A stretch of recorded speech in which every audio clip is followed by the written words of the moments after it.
श्रीनगर में भी लगभग 2.5 घंटे बाद हमारा ट्रीटमेंट को पहला सीटी स्कैन बोला वेट करो, कोई नहीं, इसका थोड़ा ये डिक्रीज हो जाए, जबकि उनको पता है ये डिक्रीज नहीं होगा, इसका क्लॉट वहां पर ब्रेन में जमा, अगर टाइम सर्जरी हुई होती तो मे बी मैं इतना कैसे ये वहां पर इसकी जान बच जाती। और इवन वेंटिलेटर का मैं डायरेक्ट बोलूंगा, मैंने हर किसी से वहां पर बोलते ना भीख मांगा कि इसको वेंटिलेटर इश्यू कीजिए, क्योंकि हमें हाथ से इसको वो पंप करना पड़ता था वहां पर जो ट्रीटमेंट बोलते हैं ना हॉस्पिटल्स में, they are not true at the field level, totally fake है ये।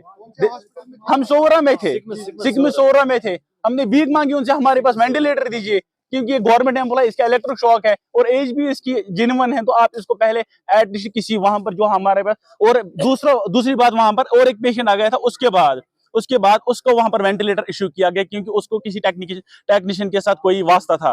लेकिन हम थे लोकल रूरल एरिया से बिलोंग करने वाले, they were not able to listen our conversation is there. और टोटली मैं इस चीज के बारे में कहना चाहता हूँ, इसको इन्वेस्टिगेशन होनी चाहिए कि अगर इतना इलेक्ट्रिक शॉक लगा था, इसको क्यों नहीं अलग से ट्रीटमेंट मिला गया। अगर ये डिपार्टमेंट का मेंबर था तो क्यों नहीं वहां पर डिपार्टमेंट ने कुछ नहीं किया। हमें बोला गया कि आधे घंटे के बाद ये कंट्रोल रूम को भी फोन आया था, हाँ आपके लिए फोन आया, लेकिन किसी ने कोई हेल्प नहीं की। मैं डायरेक्ट बोलूंगा ये जो हेल्थ सेक्टर है, आपको लगता है कि उस पर सवालात खड़े हो रहे हैं? सर हो गए ना, और क्या होगा। अगर इसको इतनी सर्जरी, ब्रेन सर्जरी हो गई, पहले इसको वेंटिलेटर मिलना चाहिए था। वेंटिलेटर नहीं, हम हाथ से इसको मैन्युअली पुश कर रहे थे ऑक्सीजन के लिए।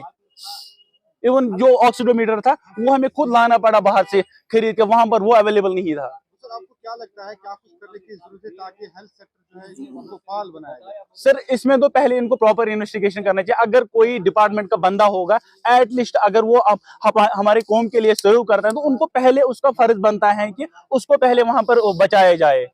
किसी को वहां पर शिफ्ट कर सकते थे, और मैं भी इतना बोलूंगा कि इसकी जान बच सकती थी।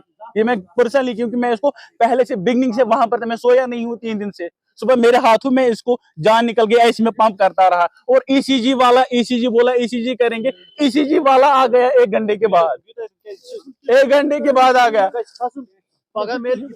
एंड मुझे गवर्नमेंट से डायरेक्ट ये अपील है कि मेरी बहन है वहां पर, क्योंकि मेरी बहन वहां पर विधवा हो गई। सारे हर कोई अपने घर में चलाता है, डिपार्टमेंट भी अपना पूरे कंटिन्यू करेंगे, और मैं डायरेक्ट गवर्नमेंट से उसको डेफिनेटली उसका जो भी उसका इंसेंटिव हो वो उसको मिलना चाहिए, और जो भी उसकी एसआरओज होनी चाहिए वो डायरेक्ट उस पर इम्प्लीमेंट होनी चाहिए, क्योंकि वो भी पेड से, वो क्या करेगी उसको, हम किसको बोलेंगे। वो उसकी 5 मंथ्स की वो प्रेगनेंसी चल रही है, आफ्टर 7 ईयर्स डिपार्टमेंट ने वो वेंटिलेटर वहां पर अवेलेबल नहीं किया, और हम वहां पर दर की ठोकरें खा रहे थे। जैसे एक जनरल पेशेंट को वहां पर वो ट्रीटमेंट दिया जाता था, वैसे ही इसको मिला वहां पर कोई मैं सीरियसली बोलूंगा, मैं फ्रॉम द बिगिनिंग इसके साथ था and till the last moment of his life, but कोई ट्रीटमेंट, मैं बोलूंगा ट्रीटमेंट नेग्लिजिबल था अकॉर्डिंग टू द हॉस्पिटल, और जो यहाँ पर भी मिला है अनंतनाग में।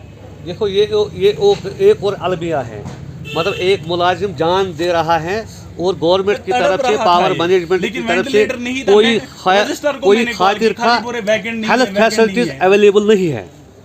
यही रीजन है कि अगर इसकी इन टाइम सर्जरी होती, अगर इन टाइम इसकी मतलब वहाँ पे क्लियर होगा, शायद इसकी जान बच जाए। बिल्कुल सर, मैं गारंटी, मगर बदकिस्मती यही है।